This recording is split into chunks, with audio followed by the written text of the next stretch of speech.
कि आप अपने बीते हुए कल को और आने वाले कल को हर एक चीज को जान लेते हैं। इन्हें हम कहते हैं सत्पुरुष, सिद्धक पुरुष, जो हर एक चीज से परे हुए हैं। लेकिन अभी तो ज्ञान की प्राप्ति हमें हुआ है, ज्ञान प्राप्त करके हम सिद्ध पुरुष नहीं बने हैं। ज्ञान के मार्ग पे चल करके और उसे अपने जीवन का हिस्सा बनाने के बाद हम सिद्ध पुरुष बनेंगे।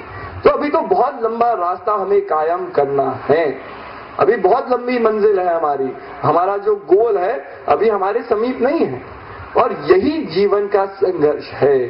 श्री हंस जी महाराज भी यही कहते थे कि पल पल संघर्ष करो और कर्म योगी बनो। कर्म योगी का संघर्ष कभी भी समय से बंधा हुआ नहीं होता कि हम ये सोचे कि आज सवेरे तो हमने 1 घंटा भजन में बैठ गए और फिर 23 घंटा हम जो भी करना चाहे हम कर सकते हैं, क्योंकि हम भजन में तो बैठते ही हैं। ये संघर्ष थोड़ी है भाई। भजन में बैठने से, अपने मन की चंचलता को हटाने से एक और अनुभव की प्राप्ति होती है, और वो अनुभव नेक्स्ट स्टेज पे क्या जाता है कि भाई अगर ज्ञान को तुम समझ लो और मन को बांधो तो निरंतर सुमिरन होता है। ये नहीं कि हम सुबेरे प्रातःकाल 6 से 7 में बैठे हैं तभी सुमिरन होगा। अगर मन की चंचलता को हटा दो, मन में डिसिप्लिन ले आओ, तो चलते चलते, सोते सोते, खाते खाते भी चिंतन प्रभु का हो सकता है।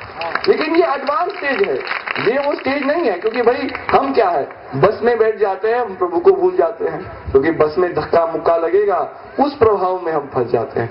हम भंडारे की लाइन में खड़े होंगे, अभी तो हमने बहुत अच्छी अच्छी बातें सुनी कि बुजुर्गों का आदर करो, उनके प्रेम करो, बच्चों का प्रेम करो, अपने अंदर मैं की भावना को हटाओ। लेकिन जैसे ही भंडारे का काउंटर खुलता है, सबके अंदर मैं पहले पहुंचूं, मैं पहले खाऊं की भावना पैदा हो जाती है। और कोई किसी को धक्का मारेगा, कोई ये नहीं देखता कि वो छोटे बच्चे को धक्का मार रहा है कि बुजुर्ग को धक्का मार रहा है, फिर एक ही गोल है कि मैं पहले पहुंचूं। तो कहने का अभिप्राय होता है कि हम ऐसे ही प्रभावों में फंसे हुए हैं। तो भाई ज्ञान को समझना तो बहुत दूर है, क्योंकि हम समझने की कोशिश करते हैं, समाज का प्रभाव आ जाता है, हमें वापस ले जाता है, फिर हम कोशिश करते हैं, फिर समाज का प्रभाव आता है, हमें और पीछे ले जाता है। तो जब तक निरंतर अभ्यास ना हो, एकाग्रचित मन ना हो, दृढ़ संकल्प ना हो, तब तक अपने लक्ष्य को हम नहीं भेद सकते हैं। और ये हम सबको करना है, लेकिन कैसे? तो यही साधना की बात आती है। हमारे शरीर में अलग अलग बंध हैं, अलग अलग बंधन हैं, जिसको चक्रों के रूप में हमारे महान पुरुषों ने समझाने का प्रयास किया। अब ये थोड़ी है कि कहे कि भाई 7 चक्र है, तो भाई डॉक्टर के पास जाए और कहे कि भाई खोलो शरीर को, काटो और चक्रों को शुरू करो, उसमें बैटरी लगाओ या कुछ सेल लगाओ जिससे वो चलता रहे।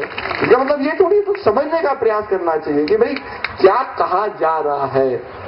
7 चक्र, 7 बंधन हैं जो आपके मूलाधार चक्र से शुरू होते हैं और आपके सहस्त्रनाम चक्र तक पहुंचते हैं। अब ये क्या बताया कि ये जर्नी है जो आप अपने आध्यात्मिक जीवन में लोगे। मूलाधार चक्र क्या है? वो चक्र है जो आपकी बेसिस इंस्टिंक्ट है, सबसे मूल आधार पर जो मानव के अंदर एक हिंसक प्रवृत्ति जो उसने अंदर पैदा कर रखी है, जो एनिमल इंस्टिंक्ट जिसे हम कहते हैं कि भाई किसी चीज को जबरदस्ती छीन लेना, किसी अपने स्वार्थ के लिए किसी और के सुख को छीन लेना, ये जो बेसिक ह्यूमन वैल्यूज है हमारी, इससे हम बंधे हुए हैं।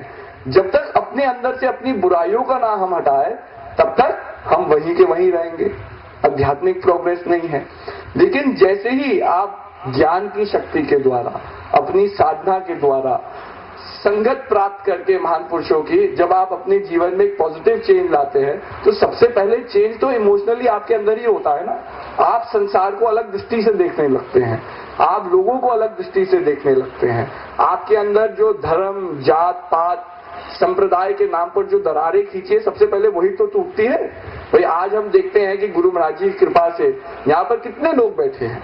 लोग कोई अलग अलग मान्यता रखता हो, कोई अलग अलग मठ भी जाता हो, अलग अलग देवी देवता में विश्वास करता हो, लेकिन ज्ञान के सूत्र ने हम सबको एक सूत्र में बांध दिया। तो हम अपने ही लिमिटेशन से परे हो गए। अब हम गरीब के साथ बैठे हैं, अमीर के साथ बैठे हैं, किसी बड़े आदमी के साथ बैठे, ये सब मान्यता कोई नहीं है, क्योंकि हम सब प्रेमी भाई और बहन हैं, एक हंस परिवार यहाँ बैठा। तो कहने का अभिप्राय यही है कि ज्ञान सबसे पहले ऐसी ही तो ट्रांसफॉर्मेशन लाएगा। अब आपका मूलाधार चक्र जब पूरा होता है, धीरे धीरे जब आप अपलिफ्ट होते हैं,